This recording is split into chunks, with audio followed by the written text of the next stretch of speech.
Hi everyone, I'm Squigglemom.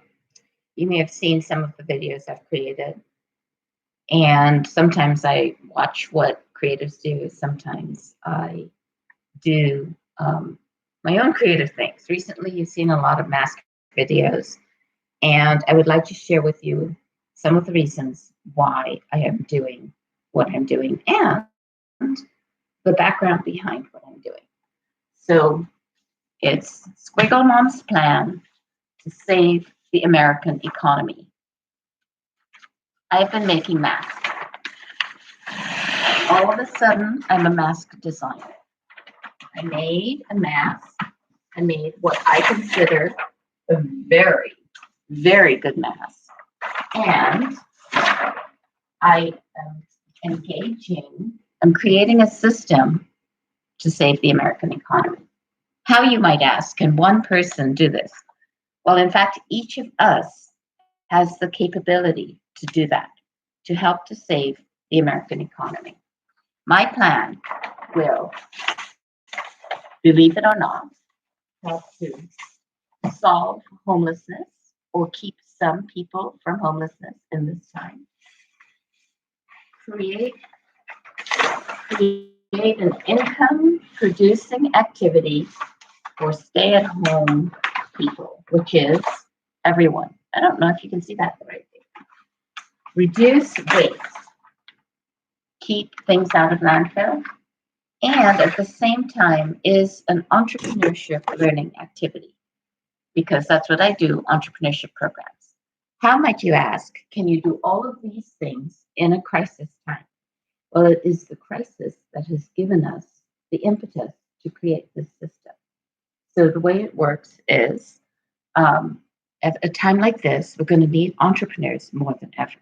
I don't know if you agree, if you disagree, whatever. That's my vision, is that people are going to have to get creative about how they find work, because right now there's a lot of people applying for homeless for unemployment. Right?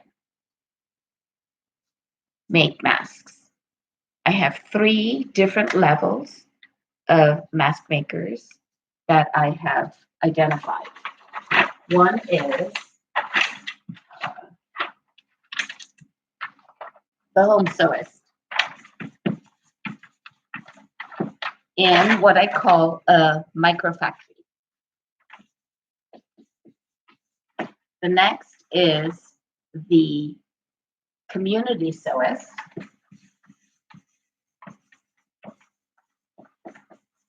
in a mini factory. Then the factory sewist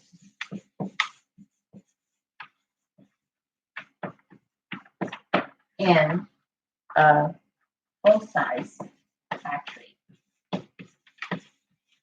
Okay?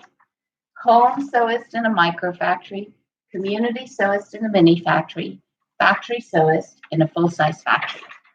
We're creating a producer-consumer cycle where the producer can be anyone. We just say, create masks in a pet-free setting. We give guidelines on how to create the masks. We've got 12 sewists that we've found so far, and we are going to find more. Right now, those sewists are all in the LA area, but certainly they can be anywhere in the United States. So after we get our sewists, we find orders. Orders can be corporations that want to put our product on uh, the faces of their employees, on the faces of their customers, and maybe to make donations to help put them and support programs that might include our masks. Which corporations are going to be spending any money right now, you might ask? Well, there are a few companies that are booming in this economy. Tech companies, most certainly so.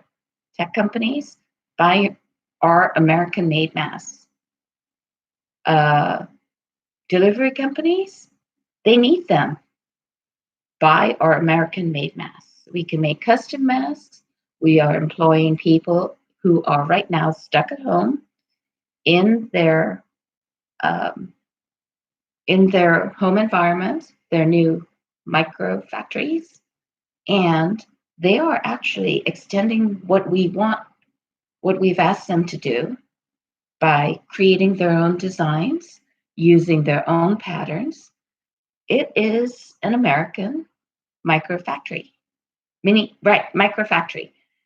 And the next level is the mini factory. Once we're allowed to come out to find spaces and ways people can work, we can set up stations, sort of like the way a hair salon does, but for sewing. And why might you want to do this, you ask? Well, sewing is not the most difficult task. It does take a little bit of work, and masks are not that hard to make.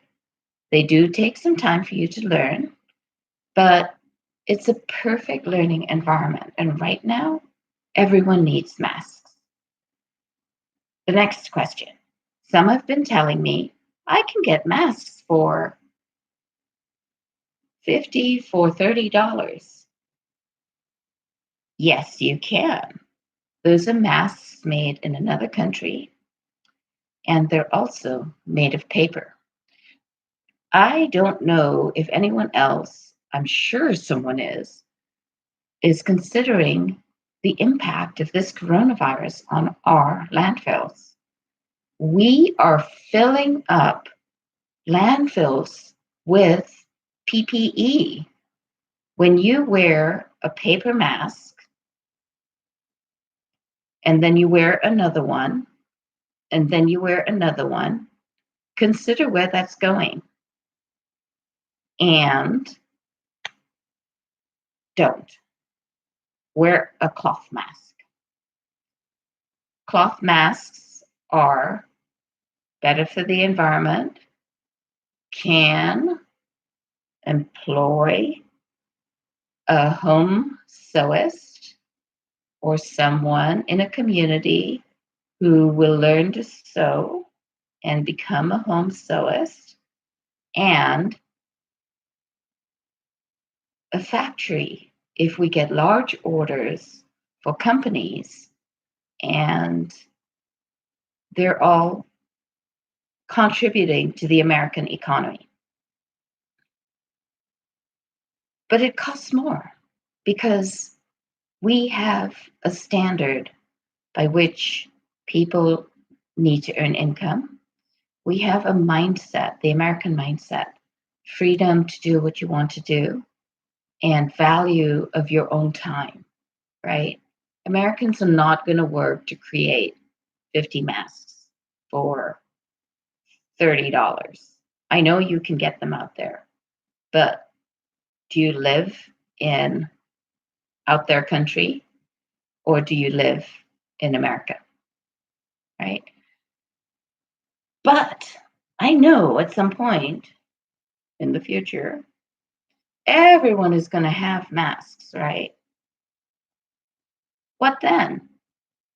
This is something we actually could have done a long time ago, but it took this crisis, this coronavirus crisis, for me to figure out, hey, this is kind of cool. We can do this.